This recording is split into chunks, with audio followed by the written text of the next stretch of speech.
Rangers dominate the Detroit Red Wings and win 4-0 at Madison Square Garden. And the story is, besides, like I said, what was really just a great performance by the Rangers, is Alexis Lafreniere. 2 goals for Lafreniere, including just a highlight reel, spectacular goal. One of the goals of the season, definitely. Among Ranger goals, might be the best in terms of just pure skill.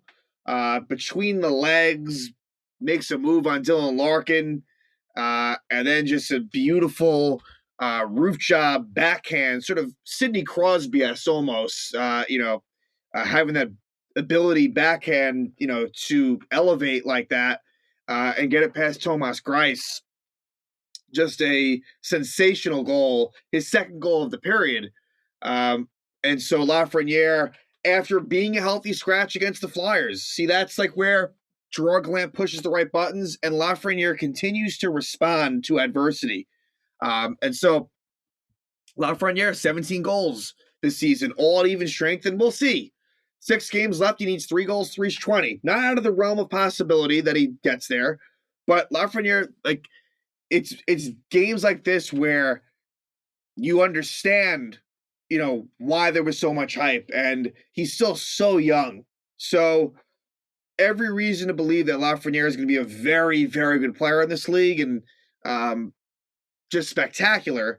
But the Rangers played very, very well. This is a very impressive showing. The Rangers are, for the most part, playing very good hockey. Right now, they are tied with the Carolina Hurricanes in points and same games. Carolina does have the tiebreaker currently, but the Rangers still do play Carolina at MSG. So the Rangers control their destiny to win this division. It is going to be interesting to see what happens. So, if the Rangers win the division, that might mean that you might play the Boston Bruins. If you finish in second, that probably means you're going to play either the Pittsburgh Penguins or the Washington Capitals. To be honest, between those 3 teams, I don't think a whole lot separates between those 3. Maybe you give Boston a slight nod over those 2, but not to the point where I wouldn't want to potentially get that home ice against Carolina in round 2.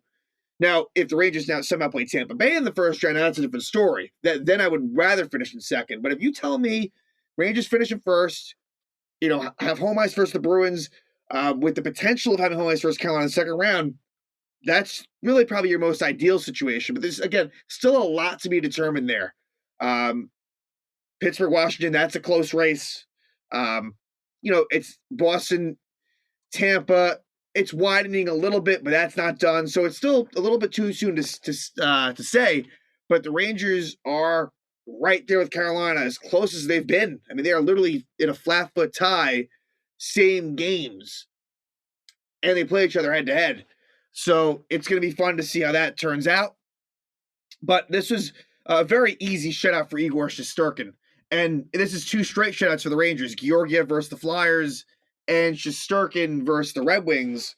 20 saves for Igor. So, did his thing. And the Rangers, the difference lately is that, and really this is mainly post-trade deadline, is that the Rangers are really dominating games. They are the better team. They're driving the game. This is not like a situation where for a lot of the season, Shesterkin would stand on his head, or the Rangers, would really depend, very much so on the power play.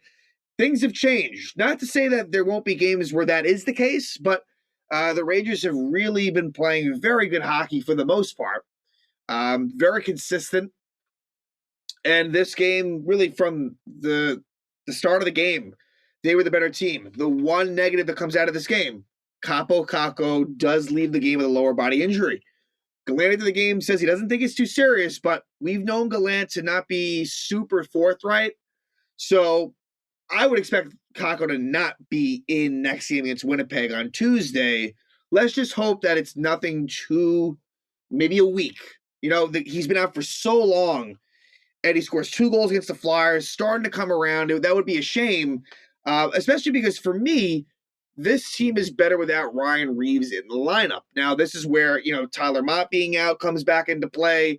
Sammy Blais, if we want to take it a step further. But if Kakko is in there, as we saw in today's lineup, you can avoid Reeves, and I know I've been very anti Ryan Reeves, and there is a purpose for him. Absolutely, I get that, but um, it does kind of change that fourth line, and so today they going into the game they went back to that Hedel with Goodrow and Kakko, and Lafreniere was in the fourth line. Reeves was a healthy scratch.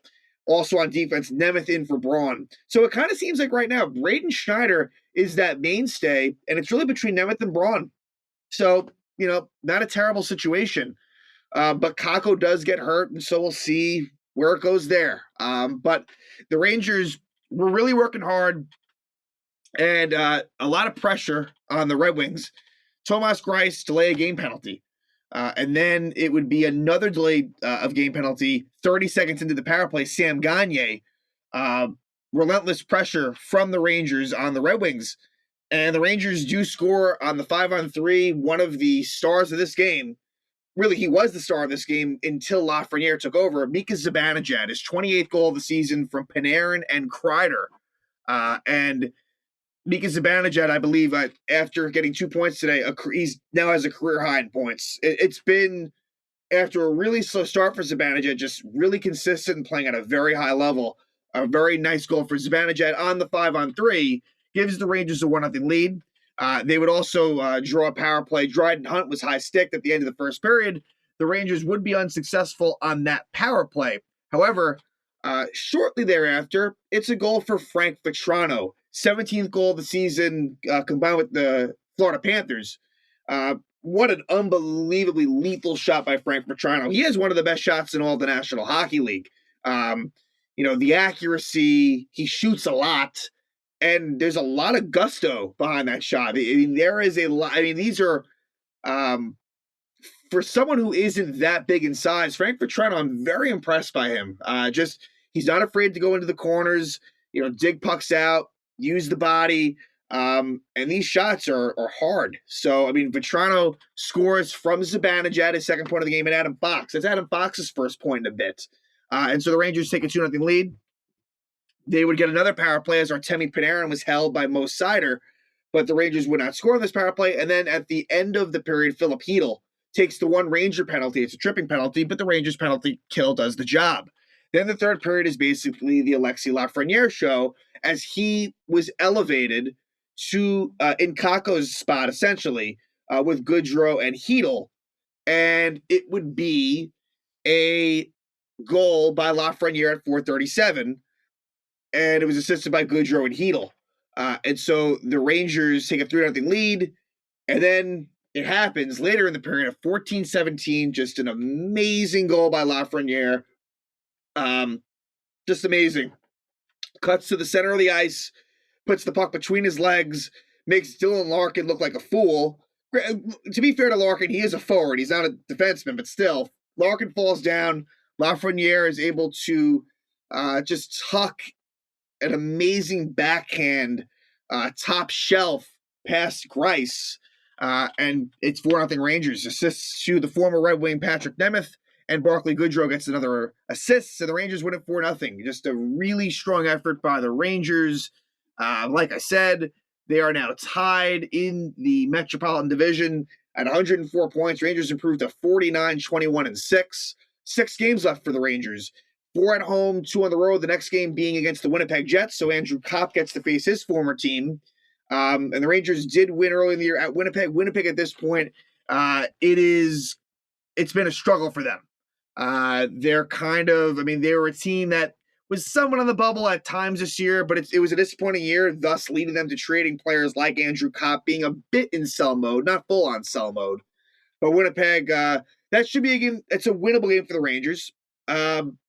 And let's just hope that they can just keep the momentum going. They're playing very good hockey right now. And what's interesting is that there's still so much to be determined. The Eastern Conference, you really don't know any matchup currently. Whereas in the West, you know one. It'll be Minnesota versus St. Louis. But that's kind of the fun thing here is that there's a lot to play for. And this is the one division where it's up for grabs. You know Colorado's winning the Central. You know Calgary's winning the Pacific. And you know that Florida's winning the Atlantic. This one's, you would have thought it would have been Carolina, but the Rangers have something to say there. So we shall see, as the Rangers will have another couple of days off heading into the Winnipeg game. For goalie predictions, this is a tough one. I'm actually going to predict that they go Shesterkin versus Winnipeg and then Georgiev versus the Islanders. That's my prediction. Georgiev's done very well against the Islanders in his career, and it kind of breaks things up a bit. So that is where I'm going to go. I'm going to go Igor Winnipeg. I think Georgiev Islanders, but we'll see what happens. So Rangers win, and Alexis Lafreniere, what a day for the youngster, as he's showing why he was the number one overall pick and what he can do. And if he can do a little bit of that in the playoffs, that would go a long way for this team.